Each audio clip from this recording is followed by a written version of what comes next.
Hello student, मैं D R Yadav sir. आज नया टॉपिक है अपने पास, वो है पैरावैद्युतांक।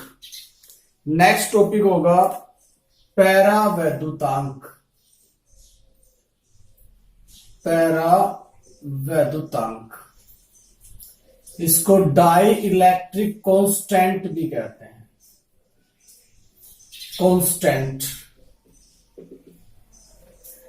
जब कूलाम का नियम का अध्ययन किया तो यह पता चलता है कि जो अपने पास कूलाम बल है वो माध्यम पर डिपेंड करता है।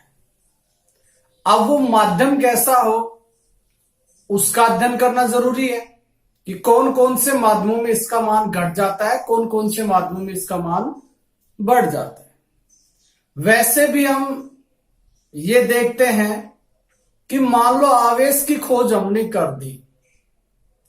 अब आवेश की खोज कर दी तो आवेश जब वस्तु में जाता है तो चालक से चालक में जाएगा तो संपूर्ण रूप से ट्रांसफर होता है। तो हमें उन दोनों के बीच में लिंक बनाना है कि आवश्यकता के अनुसार तो हम उसका स्थानांतरण कर सके, आवश्यकता के अनुसार उस आवेश को रोक सके। इसके लिए हमें कुछ पैरावैद्युतांक पदार्थों की आवश्यकता होगी, क्योंकि हम आवेश को स्टोर करना भी चाहते हैं। आवेश जब संरक्षित रहता है तो उसको स्टोर करने के लिए पैरावैद्युत पदार्थों की आवश्यकता पड़ती है। ये तो पदार्थ से आवेश निष्कासित हो जाएगा, बाहर निकल जाएगा, इसलिए हम नहीं चाहते कि उससे बाहर निकले, उसको स्टोर करें आवेश को। इस कारण से हमें पैरावैद्युत पदार्थों की आवश्यकता होती है। तो यहां पर हम पैरावैद्युत पदार्थ पढ़ेंगे कि पैरावैद्युत पदार्थ क्या होते हैं। जो अपने पास में विद्युत बल होता है वो सबसे अधिक निर्वात में लगता है। सबसे ज्यादा कहां लगेगा? निर्वात में, जहां कोई भी माध्यम ना हो। फिर उसके बाद में चालक पदार्थ लेते हैं तो चालकों के अंदर क्या होता है कि उसका मान थोड़ा कम हो जाता है। इसके बाद यदि हम कुचालक पदार्थ लेते हैं तो उनके अंदर उसका मान और कम हो जाता है।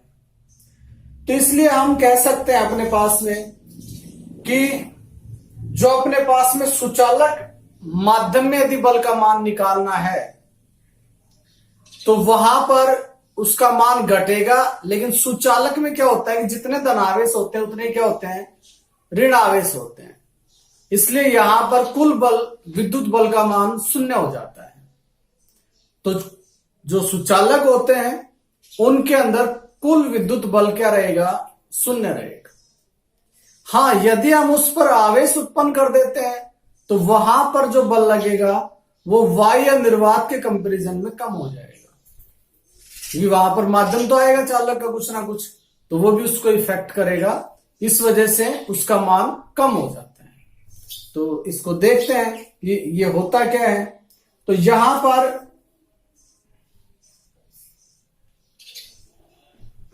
दो आवेश है, मान लीजिए दो आवेशों के मध्य माध्यम में कूलाम बल, माध्यम में कूलाम बल वायु या निर्वात का जितना गुना कम होता है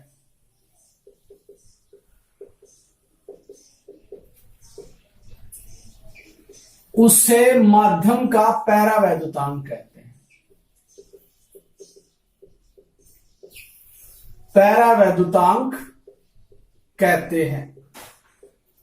तो ये अपने पास इसकी परिभाषा हो जाती है कि किसी भी माध्यम में लगने वाला बल वायु या निर्वात के कंपैरिजन में कितना गुना कम होता है वो उस माध्यम का पैरावैद्युतांक डिसाइड करेगा। तो ये इसकी परिभाषा है। अब मान लीजिए पैरावैद्युतांक को और किस नाम से जाना जाता है? तो पैरावैद्युतांक को आपेक्षिक विद्युतशीलता के नाम से जाना जाता है। और इसका दूसरा नाम है विशिष्ट पैरावैद्युतांक।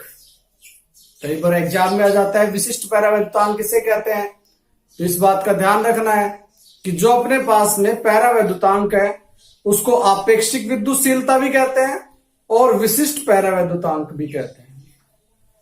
अब पैरावैद्युतांक है, इसकी वैल्यू निकालनी पड़ेगी, तो वैल्यू निकालने के लिए हमें फार्मूला स्थापित करना पड़ेगा। तो पैरावैद्युतांक जो होता है अपने पास वैद्युतांक, इसको एप्सिलॉन आर से या के से भी दर्शा सकते हैं, बात ध्यान रखना। पीछे भी हमने कूलाम नियतांक को के से दर्शाया था, तो ये वो के नहीं है, ये बात ध्यान रखना, क्योंकि उस के का मान 1/4 एप्सिलॉन नॉट था, यहां उसकी वैल्यू ये नहीं होगी, ये एप्सिलॉन आर या के कह सकते हैं यहां पर। अब ये जो आएगा अपने पास में, ये आएगा वायु या निर्वात में दो आवेशों के मध्य लगने वाला बल, आवेशों के मध्य बल, माध्यम में दो आवेशों के मध्य बल, इन दोनों का अनुपात भी निकालोगे तो भी वो पैरावैद्युतांक मान की वैल्यू आ जाएगी। वैल्यू के बिना तो हम न्यूमेरिकल सोल्व नहीं कर पाएंगे, बल की वैल्यू नहीं निकाल पाएंगे, विद्युत बल या कूलाम बल की। तो ये अपने पास आता है। अब मान लीजिए वायु निर्वात में लगने वाला बल F0 से दर्शाता हूं मैं, तो यहां इसको F0 कह देता हूं, ये माध्यम में लगने वाले को Fm कहता हूं। तो ये आएगा अपने पास 1/4 epsilon naught Q1 Q2 upon में R²। ये अपने पास F नोट इक्वल टू है। इसी प्रकार माध्यम में लगने वाला बल 1/4 epsilon Q1 Q2 upon R² होगा। तो ये आएगा epsilon R equal to 1/4 epsilon naught Q1 Q2 upon में R², और Fm की वैल्यू भी रखेंगे इस फार्मूले में, तो ये आएगा 1/4 epsilon Q1 Q2 upon R²। इससे कैंसिल हो जाएगा, तो ये आ जाएगा epsilon R equal to epsilon upon में एप्सिलॉन नॉट। तो इस प्रकार से हम इसकी वैल्यू निकाल सकते हैं। एप्सिलॉन क्या है? एप्सिलॉन है अपने पास में माध्यम की निरपेक्ष विद्युतशीलता, निरपेक्ष विद्युतशीलता, और एप्सिलॉन नोट के अपने पास निर्वात की विद्युतशीलता,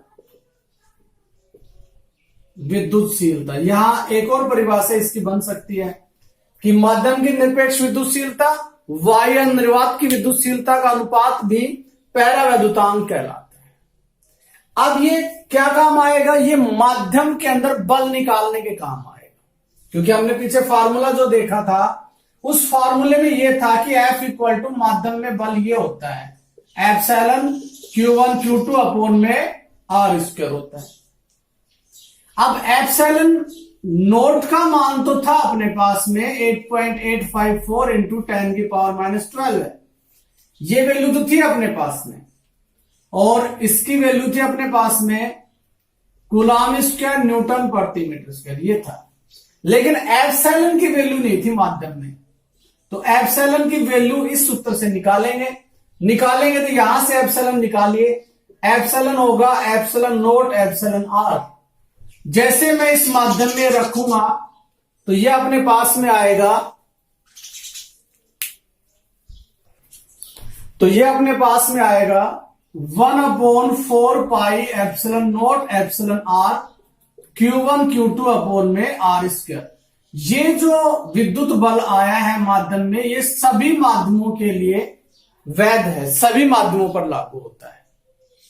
मान लीजिए अपने पास माध्यम एप्सिलॉन आर वायु निर्वात है, तो वायु निर्वात के लिए हम 1 लगाते हैं, वैल्यू 1 लगाएंगे तो यहां F note 1/4 epsilon note Q1 Q2 upon में R² बन जाएगा। जो ये अपना फार्मूला था ये वापस माध्यम वाला आ जाएगा। यदि मान लीजिए अपने पास में एप्सिलॉन आर, यदि मान लीजिए एप्सिलॉन आर अपने पास में उसकी वैल्यू है धातुओं के लिए अनंत होती है। जब धातुओं के लिए अनंत होती है तो धातुओं को जब दो आवेशों के मध्य रखेंगे तब उनके मध्य लगने वाला स्थिर विद्युत की बल या कूलाम बल वो शून्य हो जाएगा। जैसे मैं एप्सिलॉन का मान, क्योंकि अनंत का अर्थ है 1/0, तो जैसे मैं यहां पर 1/0 करूंगा, इस पूरे को 0 से मल्टीप्लाई करूंगा तो माध्यम में लगने वाला बल 0 आ जाएगा। ऐसे सभी माध्यमों के लिए अलग अलग है। पानी के लिए परावर्तन कितना होता है? 80 होता है।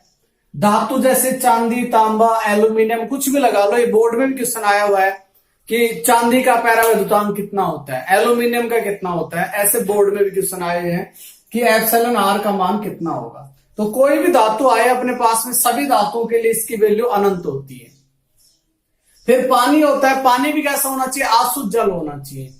आशुद्ध जल मतलब जो D2O वाटर है वो होना चाहिए, जो पानी बैटरियों में डाला जाता है, उसकी बात हो रही है यहां पर। एक तो सिंपल पानी होता है, नदियों का पानी। तो नदियों का जो पानी होता है अपने पास में, वो विद्युत धारा का अच्छा चालक होता है। लेकिन आशुद्ध जल है वो उसका क्या होता है? कुचालक होता है। उसी को हम पैरावैद्युतांक कहते हैं। और कुचालक पदार्थ ही हम पैरावैद्युत पदार्थ लेते हैं जो विशेष कंडीशन में आवेश का स्टोर करते हैं। और भी अपने पास में अभ्रक है। अभ्रक के लिए भी होता है 3 से 6 होता है। सभी के लिए अलग अलग वैल्यू होती है पैरावैद्युतांक की। रबड़ के लिए होता है वो 7 होता है।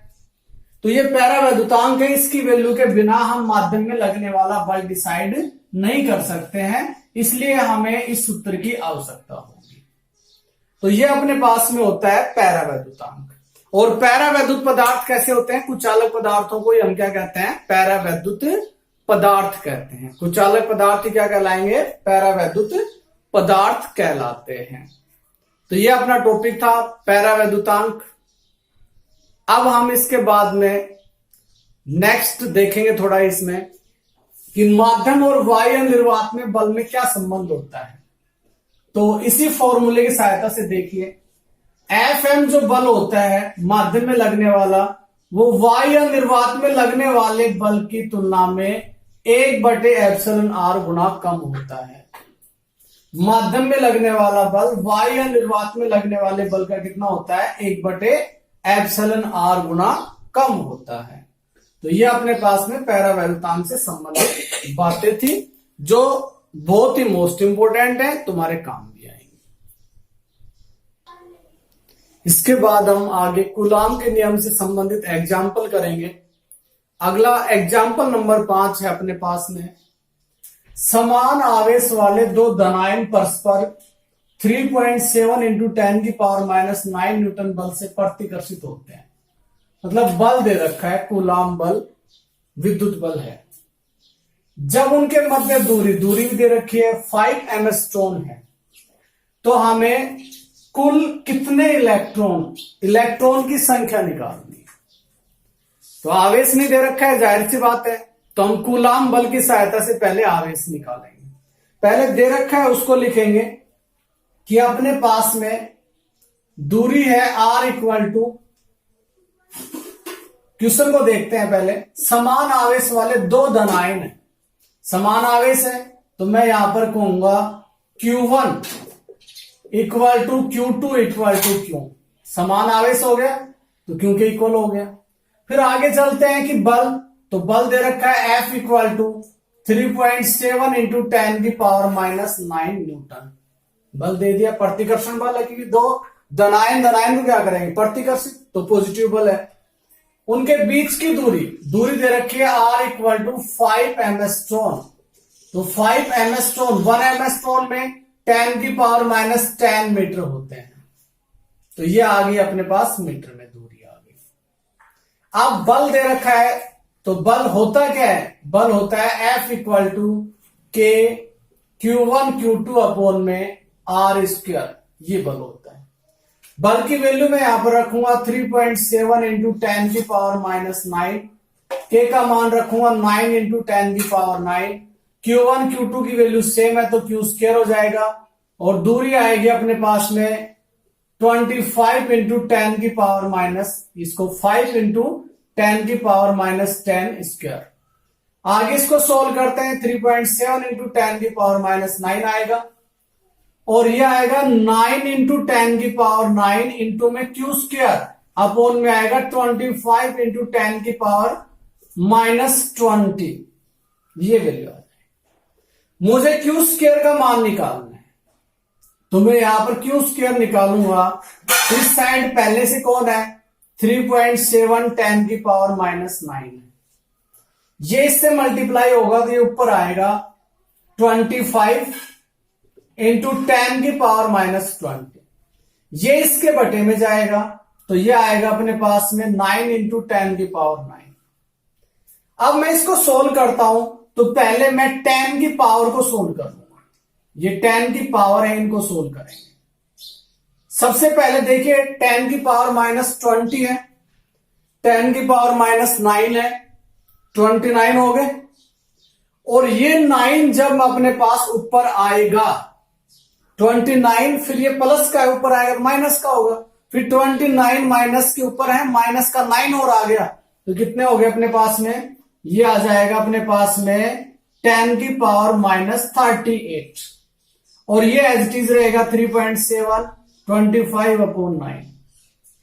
अब इसमें यदि मैं क्यू निकालता हूं, क्यू स्क्वायर की वैल्यू दिया आगे, क्यू निकालता हूं तो इसका मुझे रूट निकालना पड़ेगा।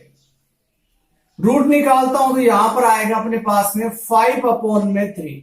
ये तो इसका आ गया, 25 का रूट है 5 हो गया, 9 का 3 हो गया, और ये रूट में इंटू में 10 की पावर माइनस 38 है। माइनस 38 रूट का अर्थ होता है पावर 1/2। माइनस 38 की पावर 1/2 करोगे गुना में, तो ये आ जाएगा माइनस का 19। रूट में बचेगा 3.7।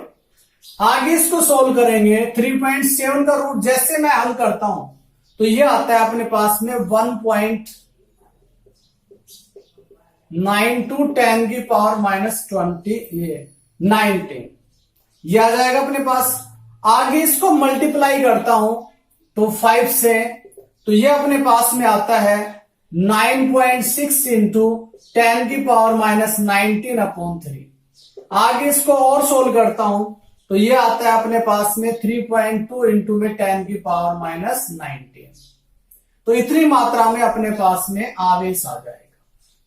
अब ये पूछ रहा है कि कुल कितने इलेक्ट्रॉन होंगे, हमें इलेक्ट्रॉन की संख्या बतानी है। तो इलेक्ट्रॉन की संख्या बताने के लिए हम लगाएंगे आवेश के क्वांटीकरण का सूत्र। Q इक्वल टू होता है N E, N equal to होता है क्यू अपॉन में ई। तो क्यू की वैल्यू तो है अपने पास, क्यू की वैल्यू है 3.2 इंटू में 10 की पावर माइनस 19, और ई क्या है? ई इलेक्ट्रॉन पर आवेश है, कितना होता है 1.6 इंटू 10 की पावर माइनस 19। तो ये एन इक्वल टू अपने पास आ जाता है, इसको कैंसिल करेंगे तो ये इसको कैंसिल करेंगे, 2 आ जाएगा, तो एन इक्वल टू 2। तो कितने इलेक्ट्रॉन इसमें आए? 2 इलेक्ट्रॉन की कमी हो जाती है जब दो धन आयनों के बीच इतना प्रतिकर्षण बल लगता है तब। आगे और भी अपने पास है, नेक्स्ट न्यूमेरिकल देखेंगे अभी। ये न्यूमेरिकल है एग्जाम्पल नंबर 6, ये पैरावैल्यूतांक से संबंधित न्यूमेरिकल है। इसमें कह रहा है कि निर्वात में दो आवेशों के मध्य बल है वो 18 न्यूटन है। निर्वात में दो आवेशों के मध्य एफ नोट बल है वो 18 न्यूटन है। अब कह रहा है कि 1 mm मोटाई 6 पैरावैल्यूतांक की एक कांच की पट्टिका इन आवेशों के मध्य रख देते हैं। 1 mm मोटाई है, 6 पैरावैल्यूतांक की पट्टिका इन आवेशों के मध्य रख दी जाए, तब बल का मान बताओ कितना होगा। तो माध्यम में लगने वाला बल मैंने बताया था, वायु या निर्वात में लगने वाले बल का कितना होता है? एप्सिलॉन आर गुना कम होता है। तो एप्सिलॉन आर का मान कितना है? पैरावैल्यूतांक है, पैरावैल्यूतांक कितना है? 6, इसलिए एप्सिलॉन आर कितना आ गया? 6। तो इसको यहां पर रखूंगा 18 अपॉन में 6, तो ये आ जाएगा अपने पास 3 न्यूटन। तो माध्यम में लगने वाला बल कितना आ जाएगा? 3 न्यूटन बल यहां पर आ जाएगा। ऐसे अपने पास में एग्जाम्पल नंबर कौन सा है? 3 है। ठीक है, आगे और भी है अपने पास।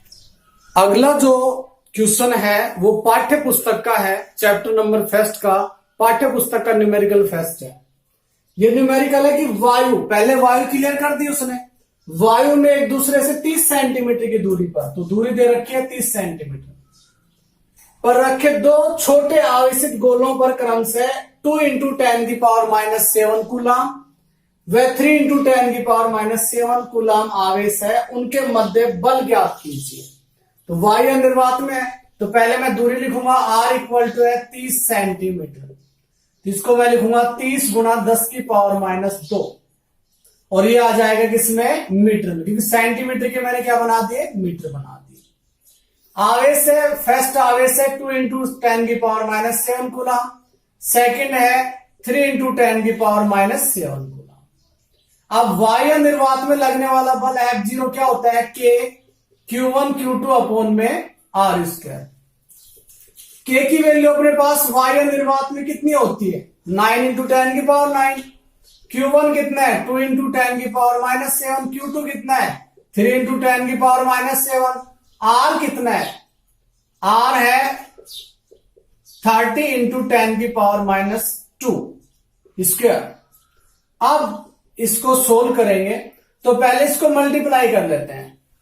3 को यहां 6 से, 3 को 2 से तो 6 हो गए, 6 को 9 से तो 54 आ गए। 10 की पावर को सोल्व कर लेते हैं, -7 -7 -14 प्लस की 9, तो यहां पर -5 बच गई। इसको सोल्व करते हैं तो 30 का स्क्वायर करते हैं, 30 का स्क्वायर कितना होता है 900 और इंटू में 10⁻⁴। अब इसको आगे सोल्व करेंगे तो इसको सोल्व करते हैं हम, इसको कैंसिल करते हैं पहले, तो ये 54/9 कर लेता हूं 10⁻²। तो 10⁻² तो है अपने पास, ये इन दोनों को देखता हूं तो इसको कैंसिल कर देता हूं, -1 बच गई, तो -1 रह गया। ये ऊपर जाएगा तो ये आएगा अपने पास में, ये आएगा अपने पास में, ये आएगा 54, इसको कैंसिल कर देता हूं मैं, 9 से 6 आ गए तो ये 6 आ जाएगा इंटू 10⁻⁻3। इसको यदि मैं खोलता हूं तो आएगा 0.006 न्यूटन। ये अपने पास उन दोनों आवेशों के मध्य लगने वाला बल आ जाएगा, दोनों गोलों के मध्य लगने वाले बल का मान आ जाएगा। ठीक है, तो ये आ जाएगा अपने पास लगने वाले बल का मान। आज के लिए इतना ही काफी है। इन न्यूमेरिकलों को पढ़ें, बुक में नोट करें अच्छे प्रकार से। न्यूमेरिकल मैं आपको नहीं भेज रहा हूं, ये न्यूमेरिकल इस वीडियो से तुम्हें नोट करने पड़ेंगे और इनको सोल्व करना है, और टॉपिक है उनके नोट्स में तुम्हें क्रम से भेजता रहूंगा। ठीक है, इसी आशा के साथ घर पर रहे, सुरक्षित रहे, stay home, stay safe. Thank you.